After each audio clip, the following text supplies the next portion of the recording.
Fivaliana ho andray no miaraka amintsika amin'ity hariva ity voninahitra Andriamanitra ny ho amintsika mandrakariva.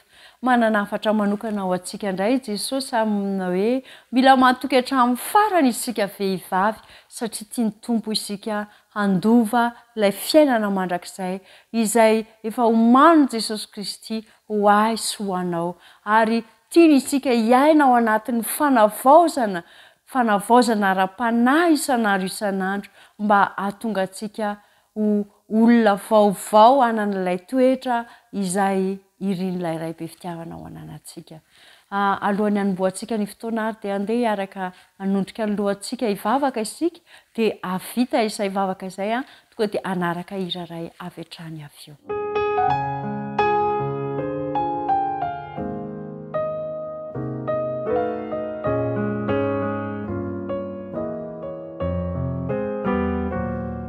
Jehovah Andriamanitra tsara fo masina indrindra an-danitro misaotra anao satria mbola afaka tanterahana izao fotoana manokana izay ahafahanay vehivavy mifampaherina hatrehan'ny toe-javatra sarotra izay hatrehanay izao. Miteny aminay tokoa ianao fa rehefa matoky amin'ny foto-kevitra izay hijoroana amin'ny fanarahana anao izay dia ianao no miandany aminay ary ianao no aneho voninahitra ao amin'ny fiainanay.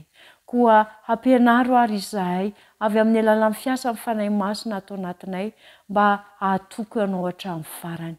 Ary manasa anao izay fanahy masina mba hampitsimboka ny voa rehetra izay efa ao anatinay ao ka mba hahatonga anay hiaina ny vokatry ny fanahy, mba haneho eo amin'ny fiainanay izany fitiavana marina anao izany ray malala. Dia izay rehetra fantatra fa mahasoa sahaza ho anay tsirairay avy. Dia irina saingatana amin'ny anaranao Jesosy Kristy. Amen.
mahatoky amin'ny fotokeviny izany indray no loha hevitra lehibe izay hoentina amintsika amin'ity ariva ity. Ny boky ao amin'ny mpanjaka ao amin'ny baiboly dia mitantara ny zavatra niainan'ny zazavavy kely anankiray izay tsy dia nanakambara firy. Tsy resahan'ny baiboly na ny anarany na ny taonany, kanefa io zazavavy kely io dia manome antsika lesona tsara momba ny fitiavana sy ny fahatokiny. Izany tantara izany dia hitantsika ao amin'ny mpanjaka faharoa toko 15.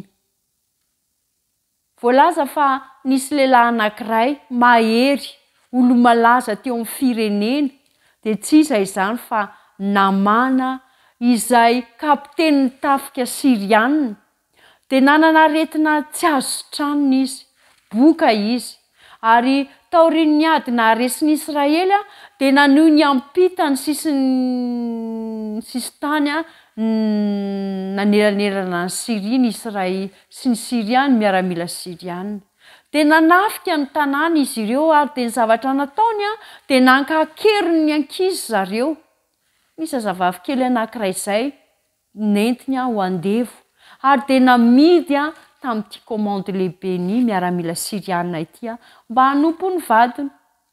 Niavaka ity tovovavy kely ity amin'ny maha-ankizy anazy, dia izy no madio, izy malemy fanahy, izy dia tena mateo-tia. Miendrim-piderana ny toetra nasehony tao an-tranon'ilay kapiteny satria tena mpankatoa izy, mpanampy izy, tena hoe tsy miandry baikony izy satria dia tena mpiasa mazoto izy, ary dia nanjary natoky azy ilay tompom-baviny. Tsy ela dia nahita fity tamin'ilay tompom-bavy izy, ary dia nisy zavatra niseho, nahazo fanabeazana tsara avy any amin'ny ray aman-dreny mantsiny ity tovovavy kely ity. Tadio izany fa rehefa hiala eo aminao ny zanakao ry neny, dia ho hita taratra hoe inona ny fanabeazana voarainy tao amin'ny ray aman-dreny. Nianatra ny hotian'Andriamanitra izy, nianatra ny nanaja an'Andriamanitra izy, ary nahalala fomba izy nahay nanompo izy. Indray andro dia tsikariny fa ohatra ny malahelo, ohatra ny misorotra alahelo izany, misy alahelo izany teny amin'ny endrik'ilay tompom-baviny. Dia satria mahatovavy kely be fangorana azy, dia nanantony izy. Dia hoy izy mantsy azy hoe engane mba ho amin'ny mpaminany izay any Samaria ny tompoko. Izay fotsiny teneniny. Engane hozy izy mba ho any amin'ny mpaminany izay any Samaria ny tompoko dia hasitrana azy amin'ny apokany izy.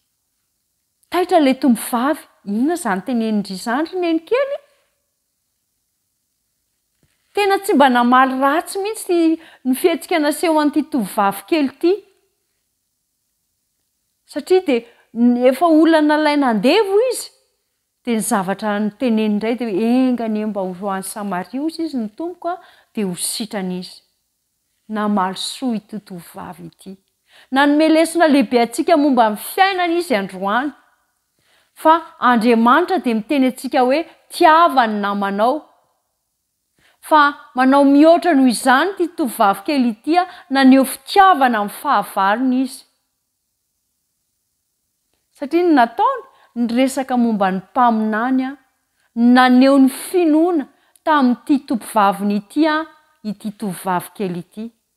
Araka ny voalaza tao ny soratra masina dia mbola tsy nanasitrana olona boka zany Elisa hatramin'ny talohan'izao zany. Kanefa dia laza tamin'ny toky ilay tovovavy kely fa ahasitrana azy izy. Tena toriteny tsara be mihitsy ny fijoroan'ny vavolombelon'ity tovovavy kely ity. Tsy nanao fitoriteny mezinezina ity zazavavy kely ity fa nataony olona manodidina azy ahita ny fitiavan'Andriamanitra eo amin'ny fiainany. Toriteny zany ny fiainany. Tsy ny toriteny lavabe no izy na ny tena tsara, fa ny fiainany ny toriteny. Afaka nampita hafatra izy, na tsy ny teny, na inona zavatra niseho. Hitan'ity tovovavy ity tao amin'ny ray aman-dreniny izany toetra zany, dia niainany izany dia lasa zary fiainany rehefa avy eo. Hitany ny fifandraisan'ny ray aman-dreniny tamin'Andriamanitra, dia nahazo fanabeazana tsara izy dia vonona hizara izany ihany koa amin'ny hafa. Dia natoky tamin'ny zavatra nampianarina anazy ilay tovovavy kely. Tsy fantatry ny ray aman-dreny izay zavatra hiseho, izay hoe ho anjaran'ity zanany vavy kely ity. Fa efa nanao ny andraikiny izy amin'ny maha ray aman-dreny anazy, dia nitaiza azy araka ny zavatra izay ilain'ny tompo azy. Neny eo, dado, mipetraka amiko, mipetraka aminao, miantso androany. Tsy fantatsika izay zavatra miandry ireo zanakitsika ao aoriana kely ao. Fa ny azontsika atao kosa dia izao, mitaiza ireo zanakitsika ireo araka ny lalana izay soritin'Andriamanitra. Tadiko, fa izy fiantraikany goavana eo amin'ny hoavin'ireo zanakitsika ireo izany fanapa-kevitra tsara raisitsika izany. Ninony tenin-dra zazavavy ilay tovovavy rehefa avy eo, ary dia nolazainy tamin'ny kapiteny Namana vadiny izany izay zavatra izay hoe izao ny zavatra notenen'ilay tovovavy kely hoe raha mandeha any amin'ilay mpaminany ianao dia ho sitrana. Dia niditra Namana, dia nakany tany amin'ny mpanjaka izy, lasa izy nakany amin'ny mpanjakany, dia niteny tamin'ny mpanjakany izy arak'izay nolazain'ilay tovovavy kely teo zany. Ary tamin'izay fotoan'izay aravakitsika ny eo amin'ny mpanjaka faharoa toko fahadimy andininy fahefatra, mpanjaka faharoa toko fahadimy andininy fahefatra, dia niditra dia izao ny voalaza ny teny amin'ny anaran'i Jesosy Kristy. Ary niditra Namana ka nilaza tamin'ny tompony hoe izany ka izany no nolazain'ilay zazavavy kely izay avy tany amin'ny tanin'ny Israely. Dia hoy ny mpanjaka Siria, andeha ary mandeha fa hampitondra taratasy ho any amin'ny mpanjakany Israely aho. Rehefa tohizantsika io vaky teny io, dia izao ny zavatra niseho. Ny mpanjakany Siria niteny tamin'ny mpanjakany Israely, dia tezitra mafy ilay mpanjakany Israely. Tsy nararaotiny akoriny izany ilay hoe fotoana ahafahany mampafantatra an'Andriamanitra amin'ny hafa. Kanefa ny fantany tsara fa nampahafantatra misy adidy tokony ataony hampahafantatra ny fahefan'Andriamanitra izay efa ao amin'ny Elisa. Reny Elisa mpaminany izany fahatezeran'ny mpanjaka izany, ka dia nampiantso ny Namana izy. Dia nasainy nandro impito tao amin'ny Jordana i Namana. Teo anatrehan'izay nefa, dia natsiaro afa-baraky namana ary dia tsy nyraisiny tamin'ny voninahitra mendrika ho azy zany dia hoy izy hoe za ve za namana lehibe ve no hietry toy izany tena sakana ho azy zany tena sakana ho azy zany avinaviny zany tea naisitra azy tea nasitrana anazy ara-batana sy ara-panahy Andriamanitra tsy ny ara-batana fotsiny tian'Andriamanitra hositranina fa ny ara-panahy ihany koa ny toetra feny avinavina dia tian'Andriamanitra hositranina ihany koa ary nisy mpanompo anankiray izay niaraka taminy teo dia niteny anazy ao amin'ny toyny ihany ao amin'ny mpanjaka ao ihany hoe rikaka na dia zavatra lehibe aza no nasain'ny mpaminany nataonao moa ve tsy nataonao zany koa maika fa raha hoy izy aminao hoe mandroa dia adio ianao dia inona ny antony tsy hanaovanao an'izany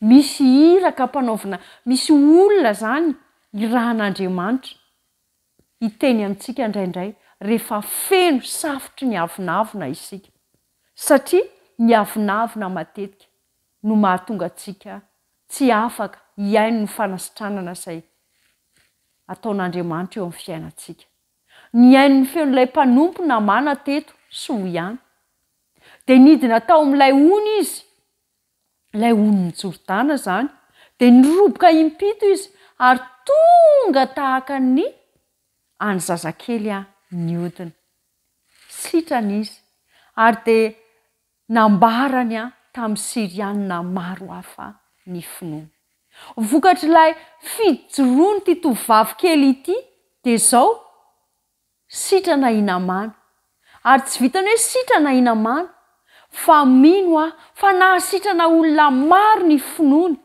satria ny taona ny hafa ihany koa izy hanantona an'Andriamanitra tia ny tompo za sy ianao avy amin'ny alalan'ny toe-javatra izay miseho amin'ny fiainako sy eo amin'ny fiainanao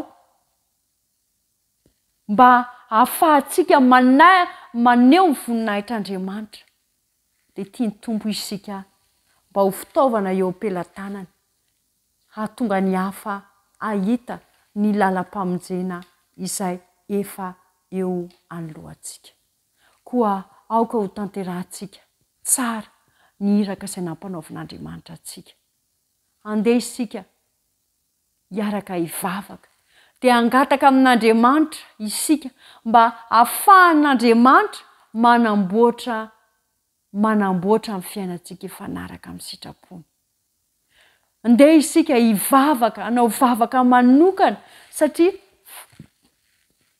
Andriamanitra dia Andriamanitra velona io Andriamanitra antsika io ary izy dia afaka maneho zavatra tsy takatry ny saina eo amin'ny fiainako sy eo amin'ny fiainanao amin'ny alalan'ny tsikinao amin'ny alalan'ny vavaka izay ataonao any hafa amin'ny alalan'ny fampaherezanao ny hafa tsarovy fa ireny zavatra rehetrarehetra ho fijoroana vavolombelona ataonao reny dia hatonga ny hafa ahitan'Andriamanitra izao no voalazan'ny Samuela voalohany 5:20 andininy 2:20 Samuela voalohany 5:20 andininy 2:20 hoe sitraky Jehova moa ny fanatitra hodorana sy ny fanatitra hafa latsatra mihoatra noho ny miay noho ny feon'i Jehova ny tena sitrak'Andriamanitra izany dia za sy ianao hiaino ny feoany fa rehefa miaino ny feoany za sy ianao amin'ny alalan'ny fandinihantsika ny soratra masina dia hoeninao ny afa-pitiavana ny tarika olon-kafa lehibe iray eo amin'Andriamanitra ilay tovovavy kely izay mitoetra ho mahatoky tamin'ny fotokeviny tsy namaly ratsy ny ratsy izy tahaka azy dia antsoina ihany koa isika mba ho mahafiorina amin'ny finoana tanantsika ho mahatoky amin'ny fotokevitra anantsika isika ary hampahafantatra ny Andriamanitsika izay Andriamanitra velona amin'ny alalan'ny fiainantsika aoka ho tanterahantsika tsara ny iraka izay nampanaovin'Andriamanitra atsika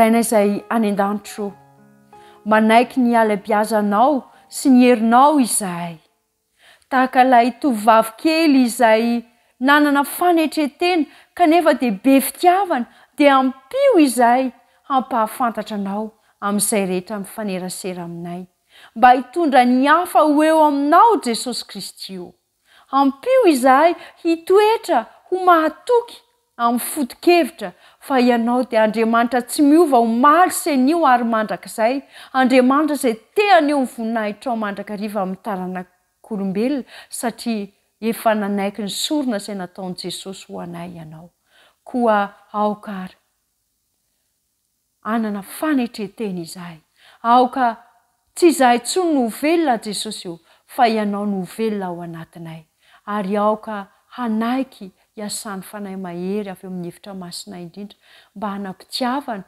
ho tiany fahavalo hanampy ny hafa ny fiainanay ka ho toriteny velona isan'andro na aiza toerana misy anay ny antom-pisianay atateraka ny hiraka izay ampanaovinao anay izay izay rehetra fantatra fa mahasoa fa tsy ho toy ny vavakay dia iriny saingatana amin'ny anaran'i Jesosy Kristy irery ihany. Amen.